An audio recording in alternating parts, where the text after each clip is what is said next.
and they just take on a different meaning. You know, I wanted. I'm ready. You're ready? Yeah. I wanted to ask you about that. Oh. What do you think was the key to 24 election victories in a row for you? Oh, I truly believe. What is the secret sauce there? I think it's grassroots campaigning. I really worked hard, and I would walk door to door, and I would talk to people. I would listen to them. I was out amongst the people, and I still am.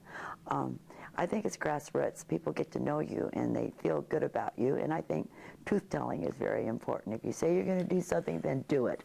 And if you mislead them, they know. They know if you're not speaking the truth. I always felt like you gave the public a lot of credit. I do. Oh, I do. They are a lot smarter than what you might, or some people might believe that they are. They can figure things out, and they have a lot more knowledge than what you would think the normal person would have. They understand government, and today even better, because they have access to the internet. Good in some respects, bad in the other, because there's a lot of misinformation too, but they can decipher it all. And you know, they want to help. Most people want to help you. They give you suggestions, they give you ideas of what you're doing right, what you're doing wrong, and I've been blessed. I have been blessed. How do you feel right now, knowing you're exiting this job that you probably never even aspired to? Well, I have no regrets. I believe that it has been the greatest honor of my life to serve the state of Arizona, the state that I love, and to be able to accomplish during the most difficult times in our history the things that we had to tackle and get it turned around, and the major, major reforms that we were able to enact at the same time. That gives me a great sense of accomplishment. And of course, being governor, I was able to address issues that I was not able to when I was in the legislature. I couldn't find a solution, but as governor, you had a different perspective, you had a different responsibility, and you had more, I guess, power. Juice. That you could get it accomplished. If there were something right now that were still on the table that you really feel is unfinished business in this state, what would it be? Oh, that's a difficult question, John.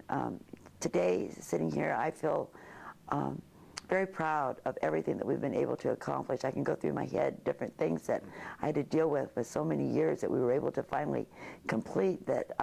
But is there one, like, would it maybe be education? Would it be? Well, it's education is the reason why I got involved in politics, and it's ironic that I ended up with education being the big issue as I'm leaving the office of governor. And certainly I believe that we have got to make sure that our kids are well educated, that they can compete globally. I wanted it for my children. That's what led me here. And I would continue to be paying a lot of attention to education and to make sure that they're funded, but at the time that they're funded, they have to show us accountability. And that's why I insisted upon college and career ready. It was the right thing for Arizona, I believe. Now, I do know that things get tweaked. I don't have a problem with that. You figure out, you find out different things, and you tweak it. But we have got to raise the bar in Arizona. You got into this because of, you were thinking about school board, and then you said, Yeah. you know what, you can't make enough change there, so you ran for the legislature, right? 1982, that's where it started. Right. I came home from a school board meeting and talked to my husband, and I said, you know what I'm going to do? I'm going to run for the school board. And he said, Jan, if you really want to make a difference, you should run for the legislature. Me? And he said, yes, and I thought about it for a day and a half, or 2 days. He came in, and I said, you know what I'm going to do, John? I'm going to run for the legislature. Will you support me? And he said, yes. I said, financially. So I don't have to ask anybody for any money. I was novice, right? And he said, yes. Little did he know that it was going to take 33 years of our life to get me in there and out of there. It's been a wonderful ride. Did you ever really think that you'd end up here? No, never. I had no desire to be governor. If I thought of anything, I always thought I would like to be Secretary of State. It was the office where you first go as a candidate and you fill out your papers and you meet the Secretary of State and everybody's friendly and that excitement in you because you got petitions and rulings and you know you're embarking on something new and fresh and you're like the goodwill ambassador. Right. So I always thought. But you that also would be, know that you're the governor in waiting as Secretary of State. Well, And given our history. well, that's true, but one never believes that that person ahead of you is going to decide they're going to do something else. Can you take me back to that when you learned that Janet was going to leave for the Obama administration? What was the first thought that popped into your mind? Well, the rumors. Can you even say it? Well, the words? the rumors started, you know, and there were people that were contacting me, and we kind of saw the movement moving around in the basement and kinds of things. People showing up, and she's gone, and it was looking pretty much like the fact that she would probably get an appointment, and so the rumors started going. And I at first said, oh, it's not going to happen. It's just not going to, she's not going to leave the state of Arizona in Republican hands. I mean, that is just, I know Janet Napolitano, she probably won't do that. I don't think that she would do that because we were so different.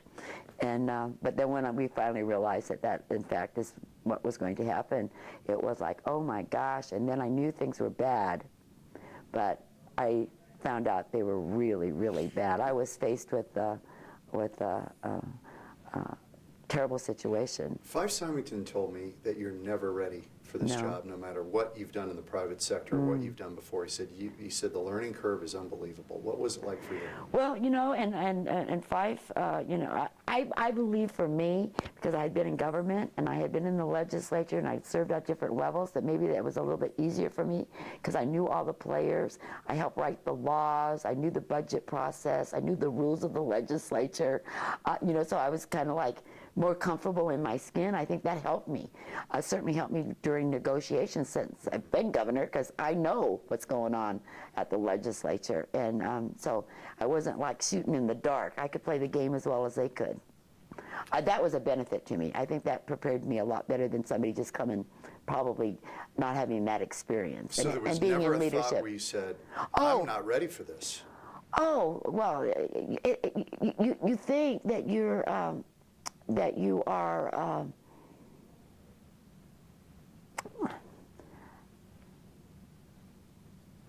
you're not ready for the situation because it happens so fast.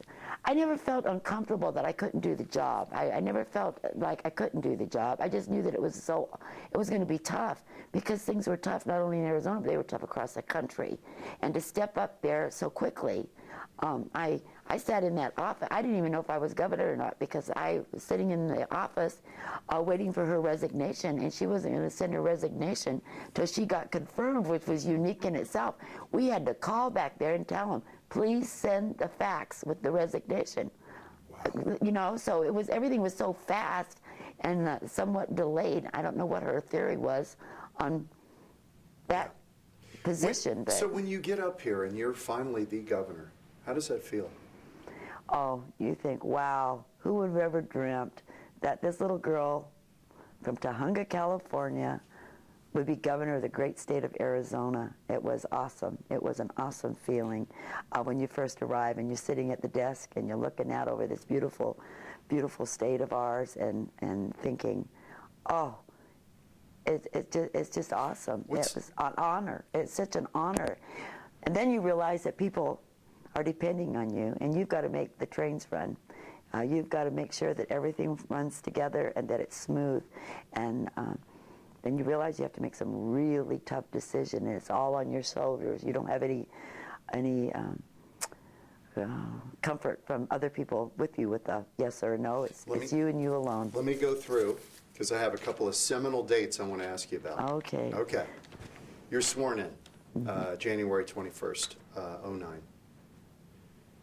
What did you think in that moment? It was an absolute awesome day for me to stand there before many, many people that I knew out in the mall or the Capitol where I'd served for so many years, to think that I now was going to be the governor of this great state of Arizona, and that I was going to work as hard as I knew how to do it, and to do it right, and to do what my mother always told me, to do the right thing. Gabby Giffords was shot Oh. not long after that. Terrible. That was I think in some respects, and I mean this with all due respect to Gabby, it was one of your finest moments as governor. Well, thank you for saying that. That was a tragedy that day. It was just unbelievable, just something that I had never had to ever face. My heart was breaking. You couldn't understand it. You knew People her, were of course. confused. I knew her personally, and it was like, how in the world can this happen? Such a massive horror like this in the state of Arizona. You couldn't get your hands around it. We were getting misinformation out of Tucson. But you spoke right down there, right below us. I did. No script. I came out and I said what I felt from my heart. It was the only way that I could do it. It was such a tragedy. There was no preparation. I was down there getting ready to give a speech. And I had to change my whole state of the state address because I knew we had to put all that aside. We had to address the issue at hand in the state of Arizona. In April of 2010, you signed SB 1070. Mm-hmm. How tough was the lead up to that of deciding whether to sign it or not? Well, there was so much controversy swirling around it, but I knew all along that 1070 mirrored federal law, so it wasn't anything that we weren't doing prior to, and that we would just continue basically going down the same direction that we had been. Our law enforcement had always worked with the federal government. We were always the first on the line, basically, enforcing laws. But of course, it took on a life of its own. And do you regret it at all? 1070? No. Do you regret signing? No. I believe in the rule of law, and it is the law in the state of Arizona, and if it wasn't, somebody would have addressed it. If the people wanted it changed on either side, they could have changed the law. They could have came in and went and addressed it legislatively. Unfortunately, it is, a lot of that is the federal government's responsibility. But my goodness, they weren't doing their job. And that's what our taxpayers pay for when they send their dollars to the federal government. That's one thing the federal government is responsible for. But we find out they don't want to do what the federal government's responsible for, but they want to take away our state rights and do our job that we're responsible for. So it's an interesting situation that we've lived through. As we're sitting here right now, the state is issuing driver's licenses to DACA kids, Dreamers. Right. How do you feel about that? Because you fought it. And why have you dug in so hard on it? Well, I'm sure that they are very, very excited and that this is opening up a new life for them. Bottom line is I took an oath to uphold the laws of the state of Arizona. In 1996, the legislature passed legislation that said that if you're not here legally, if you don't have legal presence in the state of Arizona, you do not get a driver's license. And so when President Obama decided he was going to take over our job in the state of Arizona, well, then I issued an executive order. I was going to abide, I believe in the rule of law, and I did what I was sworn in to do. And we are now appealing that decision, of course, to the Supreme Court. Hopefully that when we talk about the issue at hand, it's all about states' rights, and it's all about who issues driver's licenses, and it's all about what our laws say, and that is federalism, new federalism. So it's keeping the... we need to be able to do what the Constitution says in the way that it was set forth from the beginning. Unfortunately, that hasn't happened. There's been a lot of privilege taken in the last few years in America. And, all governors are fighting back, Republican and Democrat. Remember when you said at the beginning of our interview, you said that some asked you whether you were conservative enough. Yes. You come in here, and we are in a financial crisis. And I don't know if you remember this, but we were sitting on my Sunday show talking about how do you get through this period. And this is before we were even on camera. And we were talking about, well, what about a temporary tax, just to bridge us? I never thought you'd actually do it, the 1 cent sales tax. Well, I knew from the beginning, and I think this is where my legislative experience came in, that if I was going to govern and we were facing this horrific obstacle of a $3 billion deficit, that I was going to have to say everything is on the table. I think I shocked people. I said everything was on the table because I knew I was going to have all the ingredients to find a solution. And that comes from a plan. The Democrats loved you for it, and the Republicans, some of them were angry. They were very angry. My good friends were angry. But I knew enough that I couldn't just say, I'm not going to do this, or I'm not going to do that. Same thing like when on the campaign trail. I would never promise anything that I knew I absolutely couldn't do, and I knew I couldn't promise anything at that time. You bring it all. Everything's on the table. And that lit up the world.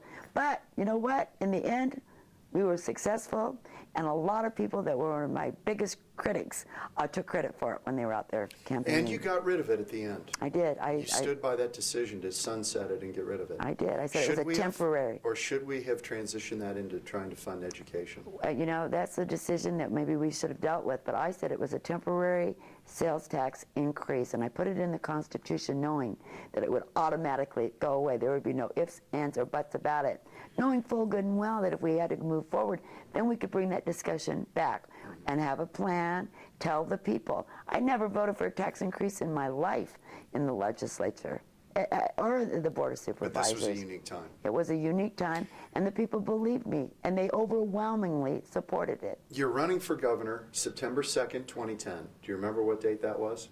It was a debate with Terry Goddard. So I say, bless his heart. What happened on the brain freeze? Well, you know, he was saying so many things that I felt were so untruthful and so unfortunate, and I wanted to address them all in my remarks.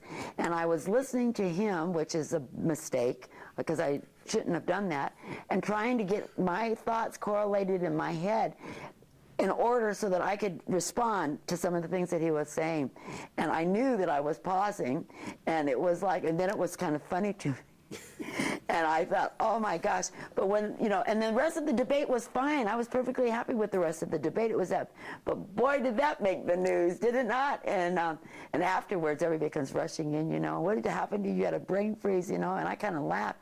I didn't realize it was going to be such a big story, obviously, looking at it now. But, you know, I just kept on moving on. It's one of those things in life. People thought it was going to be the ruination of my election, you know, and then it wasn't. There's a part of I think it made me human. Exactly. Do you think it did? Yes, yeah. I do. That's what people told me afterwards, because I laughed about it. Happens to everybody. It certainly happened to me, Governor. Well, too many times. And that's kind of how I felt, remember. but everybody was very concerned. Everybody but me, I guess. And I just thought, well, I make fun of myself about it. All right, let me ask you about the meeting with the president on the tarmac. I've heard so many stories about, and you told me that you don't even know when that moment was that they took that picture. I don't. But it wasn't an act of defiance, you say. Well, you know, I just simply talk a lot with my hands. And and after that picture was taken, by the way, people from around the country and a lot here sent me their pictures where I'm talking to them. I got my finger in the air. So I'm just expressive, and I've tried. Do you remember what that moment was? Well, do you remember what you were kind of talking about? I know that I was trying to help him solve the federal problem, and that I thought we could be helpful with it. And I had written him a letter, and he got very disagreeable with me and concerned how he was portrayed in my book, and I wanted my border secured, asked him to come again to visit, and and I wanted him to listen to me. So it was an issue that I was not happy about. I will admit to that, but I wasn't being disrespectful, but I did want him to listen to me, you know. In a way, that put you on the national map. It did.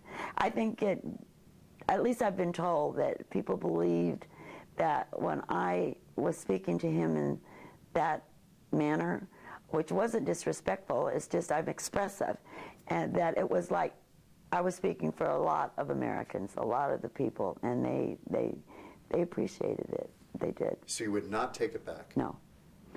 I talk with my hands. How can I take back something that I just do it? I'm sitting here now with my hands clutched, thinking I'm going to keep my hands down there, and I'm more conscientious about it, but I just do. I never said anything disrespectful. You just told him your opinion, which is, it's America. Yeah, I wanted to help him. June 2013, last year, you signed the largest expansion of Medicaid. Mm-hmm. you felt we had to do this, that we could not afford to go it alone on medicating our Right. elderly. Right. And people who are lower on the socioeconomic ladder. That it's really best left to the feds to do it because they can afford it, we can't. Is that kind of what it came down to? Well, no, not necessarily. I mean, it was the restoration of Medicaid, something that I had to, in the bad days, go in and cut and take people that were desperately in need of care, like dialysis, of behavioral health services, things like that, people the most vulnerable in our population, and we were going to restore it. And so that's where we moved. It was that the voters had voted for this for the... But you veto, finally, Senate Bill 1062. Mm-hmm. It took a while for you to do that. That's not true. That's not true. I knew about that bill before I left for Washington, D.C., and knew at that time and said to my staff that it was a bad piece of legislation. I went and they sent it up here, lickety-split, for whatever reason. I didn't get back into town until that Monday from D.C. Monday, I met with my staff. I called people in on Tuesday on both sides of the issue, knowing that now the firestorm was everywhere. Talked to both sides, and on Wednesday I vetoed. I have 5 days. There's a reason you have 5 days for signing or vetoing a bill. So it didn't take so long. I don't understand why people want to think that it took so long. I guess because we were getting bashed in the national media over that bill, and so in the delay between getting it and vetoing it, we took a lot of slings and arrows over that thing. But I believe truly in my heart that I needed to speak to people on both sides of the issue. And after we had our meetings and we talked, the 99.9% of the people agreed with me that we needed to veto it. And all this stuff about people calling in letters and that, I was not aware of the majority of all of that was going on because I was meeting with people. I was trying to get right with myself. But I knew that was a bad bill before I left, and I knew that it was a bill looking for an answer to a problem that we didn't have in the state of Arizona, and I have no regrets, none. I get a sense that you don't have a lot of regrets over anything. And maybe I will. I mean, is there anything that you would say, boy, I'd like a do-over on that? I would have liked to have been able to work with the federal government to get my borders secured, because I think that we would have been able to solve a lot of these other issues. But until our border is secured, we are still going to face the drug cartels, the extortion, the drop houses, the sex trafficking. The issues just go on and on and on. And the immigration of people coming across with children that are here illegally, are born here and their parents aren't legally here.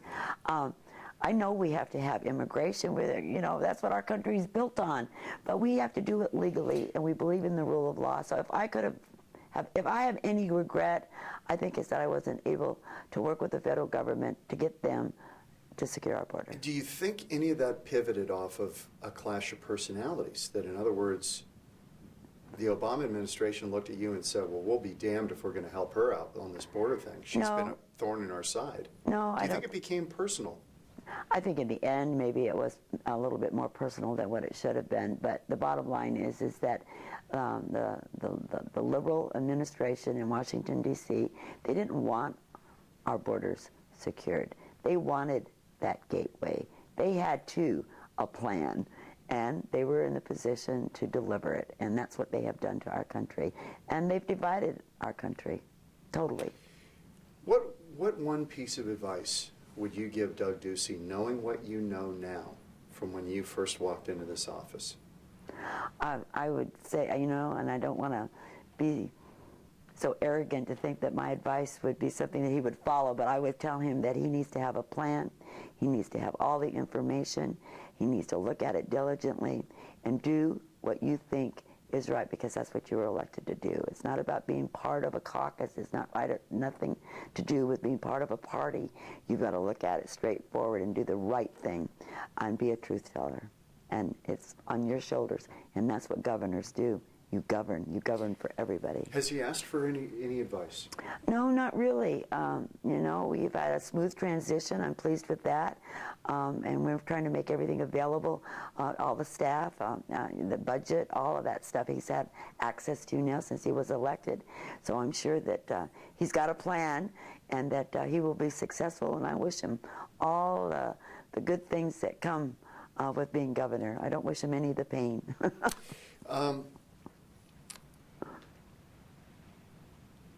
As you look back, you know, I always like to ask people in these interviews, what have you learned from all of this? Oh, probably this entire experience. Probably a whole lot that I don't even remember, but I'll recall later on. But certainly that people really do want to work together. I think in the end, it's not such a divisive system. I've learned that people are very strong about their opinions, maybe more strong than what I ever believed, and so many high emotions. It's driven a lot by emotions. We've seen the rallies and the protests and the marches and the, things like that, things that I never really participated in. That was a little amazing to me. I've learned that you've got to be patient, and I have learned that you've got to listen to both sides dramatically. It's not just your philosophy. It is that everybody's got an opinion and everybody's got a solution, and you've got to draw that to you, and you've got to take it seriously, and that is how you come up with a decision. How do you just turn the noise off and quietly go about thinking about what you need to do when everybody's yelling and screaming and you're in the middle of it? That's very, very difficult, certainly during difficult times, because that's all you think about 24/7. You wake up, you're thinking about it. You go to bed, you think about it, and you know the weight of the state is on your shoulders, and you don't want to be a disappointment, and you can't cause more issues or more problems or difficulties for anybody because you're not doing what you believe is right. That's tough. That is really, really tough. It's been a tough ride. There's no doubt about it. I've enjoyed every minute of it, but it has been painful a lot of times, and you don't ever, I think as governor you never turn it off. I haven't had a vacation since I've been governor. I've traveled, you know, for business for the state, but not a personal vacation. What are you going to do now with your time? Well, I've been asked to serve on a couple of national boards. They want me to write another book. I'm going to sort out my memories. I've got a lot of them to sort through, and clean my house maybe, you know, get that done, and then enjoy life. You know, I feel the best years of my life are still ahead of me. Who knows? And you know what, John? When one door closes, another one opens up. That's been the story of my life. I've had a wonderful life. It really has. That's very true in your case. Opportunity has presented itself to you. It has. Met wonderful people, done wonderful things with people. Enjoyed the great state that I love. Would you hazard to give yourself a grade on how you've done in this job? No, I wouldn't give myself a grade. I'll leave that up to somebody else. But I will tell you this.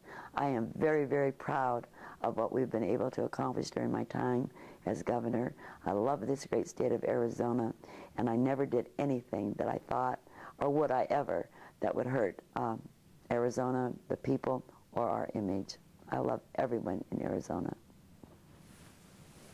I think we're good, John. And they can see through all the other stuff. They may not agree with you on it, but they like you. Oh, that is so nice. That is so nice. Well, anywhere I go, at dinner, mall, anywhere, people come up to me left and right. I mean, it's kind of like I can't go shopping. And you're approachable, too. Oh, I am. Yeah. And I bet you never turn anybody away. I don't. No, I know. I know that. I hide sometimes. I go through the far right I hand. still wanted to do that story. You wouldn't let me. But it doesn't work. It doesn't work. I mean, if you've got a minute on your schedule, they can put something else in there. Because, you know, I'm talking to the directors, I'm talking to my policy people, I'm talking to staff, I get phone calls by the dozens, you know, mail. A little busier than Secretary of State, right? Very much so. Yeah. Governor, thank you so much for your time. Thank you so much, and Merry Christmas. You too. Merry Christmas. Happy holidays. Thank you, dear.